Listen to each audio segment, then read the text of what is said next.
Gold buyers, మీ కష్టాల్లో నమ్మకమైన మీ ఆత్మీయ నేస్తం.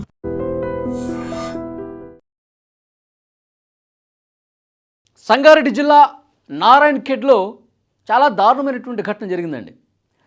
భార్య ప్రియుడి మోజులో పడి భర్తను దారుణంగా చంపేసింది. మనం ఈ మధ్యకాలంలో ఎక్కువ వింటా ఉన్నాం.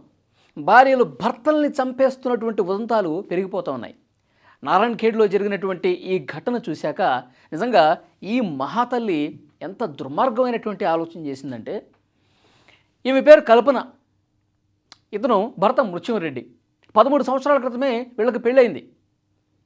2 పిల్లలు కూడా ఉన్నారు. అయితే ప్రియుడి మోజులో పడిపోయి, ఈ ప్రియుడు ఉన్నాడు కదా, ఇతని పేరు చింటూ అలియాస్ పండరి అనమాట. ఇతని మోజులో పడి భర్తని ఈ ప్రపంచంలో లేకుండా చేయాలి, మనకి అడ్డొస్తున్నాడు, మన సుఖాలకి అడ్డుపడతా ఉన్నాడు, మనం హ్యాపీగా ఉండాలంటే, మనం ఈ అక్రమ సంబంధం 10 కాలాల పాటు మంచిగా కొనసాగించాలంటే భర్త ఉండకూడదు, భర్త భయం మనకు ఉండకూడదు, కాబట్టి భర్తను చంపేద్దామని చెప్పి ప్లాన్ చేసుకుని చాలా దారుణంగా, చాలా ఒక రాక్షస మనస్తత్వంతో, ఒక సైకోలాగా ఆలోచన చేసి ప్రియుడితో కలిసి భర్తను చంపేసింది. ఈమె, ఈ మహాతల్లి నారాయణఖేడ్లో ఒక ప్రైవేట్ హాస్పిటల్లో నర్సుగా పనిచేస్తుందండి. అక్కడ పరిచయం అయ్యాడు ఇతను చింటూ. ఈ భర్త ముత్యమరెడ్డి ఏమో ఈ బోర్ మోటార్ల మెకానిక్ పని చేస్తూ ఉంటాడు. ఓకే, ఈమె నర్సుగా పనిచేస్తుంది కదా, ఆమె పనిచేసేటటువంటి హాస్పిటల్ దగ్గరే వాళ్ళ ఊరికి సంబంధించినటువంటి వ్యక్తే ఈ చింటూ అలియాస్ పండరి. ఇతని పేరు పండరి అనమాట, చింటూ అని పిలుస్తారంట.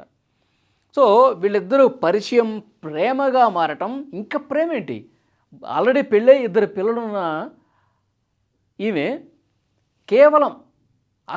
కేవలం తన సంబంధం కొనసాగించడం కోసం, తమ కామ వాంఛలు తీర్చుకోవడం కోసం అక్రమ సంబంధం పెట్టుకొని వివాహేతర సంబంధం కొనసాగిస్తూ భర్తని చంపేశారు.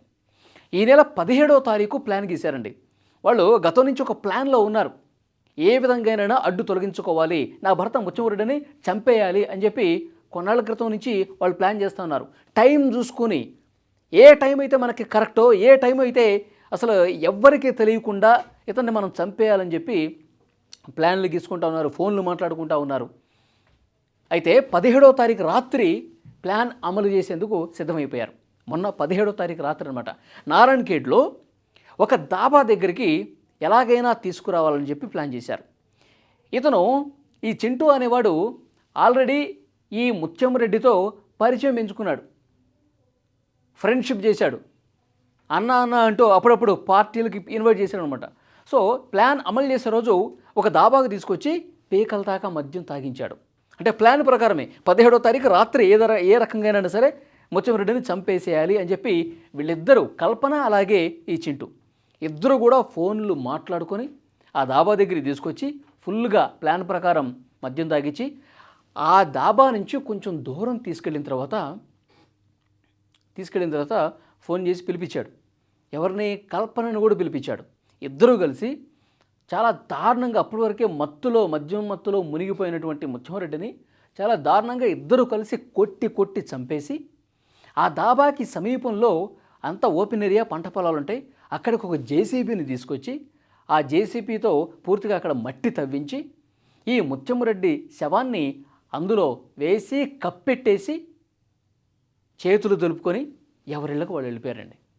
చూడండి ఎంత దారుణంగా, భర్తని చంపేసి ఒక ప్లాన్ ప్రకారం అక్కడే పూడ్చిపెట్టేసి ఏమీ ఎరగనట్టుగా వెళ్ళిపోయారంటే వీళ్ళు ఎంత దారుణంగా ఆలోచన చేశారు, ఎంత క్రూరమైనటువంటి మనస్తత్వం కలిగి ఉన్నారు. ఈ మహాతల్లి ఏం చేసిందంటే 17వ తారీఖు పని పూర్తి చేసింది కదా, 18వ తారీఖు ఏమీ ఎరగనట్టు పోలీస్ స్టేషన్కి వెళ్ళిందండి. పోలీస్ స్టేషన్కి వెళ్ళి, సార్ మా ఆయన కనిపించట్లేదు, మీరు రాత్రి నుంచి నేను వెతుకుతానే ఉన్నాను, మా బంధువులకు చెప్పాను, తెలిసిన వాళ్ళందరికీ చెప్పాను, వెతికి నాకు ఇంకా ఓపిక నశించింది, నా భర్త ఎక్కడున్నారో మీరే వెతికి పెట్టండి సార్, నా భర్తను నా దగ్గరికి తీసుకురండి సార్ అని చెప్పి పోలీసుల దగ్గరికి వెళ్ళి కేసు పెట్టింది. సో పోలీసులు మిస్సింగ్ కేసు నమోదు చేసుకున్నారు. వాళ్ళు విచారణ చేస్తారు కదా, అన్ని కోణాల్లో ఇన్వెస్టిగేట్ చేస్తారు. ఇతను అంతకు ముందు రోజు 17వ తారీఖు రాత్రి మిస్ అయ్యాడు కదా, 17వ తారీఖు రాత్రి ఈ ముత్యమరెడ్డి అనే అతను ఎటు వెళ్ళాడు, ఎవరి బైక్ మీద వెళ్ళాడు, ఎవరిని కలిశాడు, ఇవన్నీ తీస్తే ఇతను కనిపించాడు అనమాట. మరి ఇతను ఎవరు? సో పోలీసుల అనుమానం బలపడింది. ఈ కల్పన ఫోన్ కాల్స్ను కూడా వెతికారు. కల్పన ఫోన్లు ఎవరెవరికి చేసింది, ఏమి మాట్లాడుకున్నారు, ఎక్కువ ఫోన్ కాల్స్ ఈ చింటూకే చేసినట్టుగా పోలీసులు ఇన్వెస్టిగేషన్లో విచారించారు, తెలిసింది. సో వెంటనే పోలీసులు అమ్మ ఒకసారి స్టేషన్కి రా అని చెప్పి ఈమెని పిలిపించారు. బాబు నువ్వు ఒకసారి రామ్మ స్టేషన్కి అని చెప్పి ఈ చింటూని పిలిపించారు. ఇద్దరిని కూర్చోబెట్టి వాళ్ళ స్టైల్లో ఫస్ట్ నీళ్లు నమిలారు. మాకు సంబంధం ఏంటి, అసలు మమ్మల్ని అడుగుతారేంటి అని చెప్పి అంటే ఫోన్ కాల్స్ మాట్లాడుకున్నవి ఇవన్నీ కూడా వాళ్ళ ముందు పెట్టి పోలీసులు తమదైనటువంటి స్టైల్లో ఇన్వెస్టిగేట్ చేసి వాళ్ళని కొంచెం గట్టిగా అడిగితే అప్పుడు చేసినటువంటి నేరాన్ని అంగీకరించి నా భర్తను నేనే చంపించాను, మేమిద్దరం కలిసే చంపేశాం ముత్యంరెడ్డి నా భర్తను అని చెప్పి ఆమె ఒప్పుకుంది. ఇది చూసారా ఎంత దారుణమైనటువంటి ఆలోచనలతో కొంతమంది భార్యలు తమ పడక సుఖాల కోసం, తమ అక్రమ సంబంధాల కోసం, తమ కామవాంఛల కోసం ఇంత దుర్మార్గానికి తెగబడ్డారండి. చూడండి అక్రమ సంబంధాలు, వివాహేతర సంబంధాల ముసుగులో జీవితాలని ఏ విధంగా నాశనం చేసుకుంటున్నారు చూడండి. ఇప్పుడు వీళ్ళిద్దరూ జైలుకి వెళ్ళారు. ప్రియుడు వీడు, ఈ కల్పన మహాతల్లి జైలుకి వెళ్ళింది భర్తను చంపేసి. 2 పిల్లలు ఉన్నారండి. ఆ 2 పిల్లలు అనాథలైపోలా. 13 ఏళ్ల క్రితం పెళ్ళయింది, 13 సంవత్సరాల నుంచి వీళ్ళు ఉన్నారు. 2 పిల్లలు ఉన్నారు. తండ్రి చనిపోయాడు, తల్లి జైలుకి వెళ్ళింది. ఆ 2 పిల్లలు అనాథ పిల్లలు అయిపోయారు కదా. ఆ 2 పిల్లల భవిష్యత్తు ఏంటి?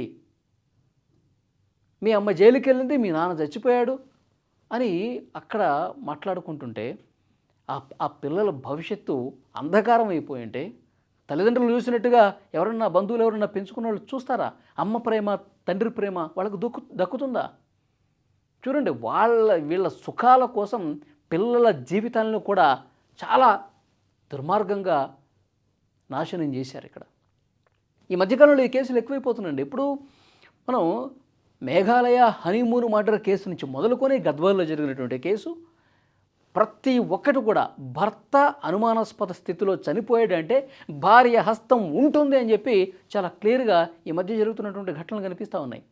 వాళ్ళ అవసరాల కోసం, వాళ్ళ సంతోషాల కోసం, వాళ్ళ సుఖాల కోసం భర్తలను చంపేస్తున్నారు. నీకు భర్తతో కాపురం చేయడం ఇష్టం లేదు, భర్త నాకు నచ్చట్లేదు, భర్తతో నేను ఉండలేనంటే డివోర్స్ తీసుకోండి, విడాకులు తీసుకొని ఎవరి జీవితాన్ని వాళ్ళు జీవించండి. అంతేగాని తమ సుఖాల కోసం చంపే హక్కు ఎవరిచ్చారు? ఇలాంటి ఆడవాళ్ళని చాలా కఠినంగా శిక్షించాల్సినటువంటి అవసరం ఉందని చెప్పి ఈ ముత్యంరెడ్డి బంధువులు, కుటుంబ సభ్యులు డిమాండ్ చేస్తూ ఉన్నారు. అక్కడ పోలీసులు ఇన్వెస్టిగేట్ చేస్తూ ఎక్కడైతే పాతి పెట్టారో ఆ దాబాకి సమీపంలో అక్కడికి వచ్చి పోలీసులు అక్కడ తహసీల్దార్ సమక్షంలో ఆ పూడ్చిపెట్టినటువంటి ఆ మట్టినంతా కూడా వెలికి తీసి తహసీల్దార్ సమక్షంలో ఆ శవాన్ని బయటికి తీసి పంచనామా చేస్తూ ఉన్నారు. కోపంతో రగిలిపోతూ ఉన్నారు ముత్యంరెడ్డి కుటుంబ సభ్యులు. ఇంత దారుణంగా ఇవాళ ఆడవాళ్ళు తయారైపోయారా? కొంతమంది భార్యలు ఇలాంటి ప్రియుడి మోజులో పడిపోయి హత్యలు చేస్తున్నారు, జైళ్ళకు పోతూ ఉన్నారు, జీవితాలు నాశనం చేసుకుంటున్నారు. వాళ్ళ జీవితం నాశనం అవటమే కాకుండా పిల్లల జీవితాలను కూడా పూర్తిగా నాశనం పట్టిస్తూ ఉన్నారు.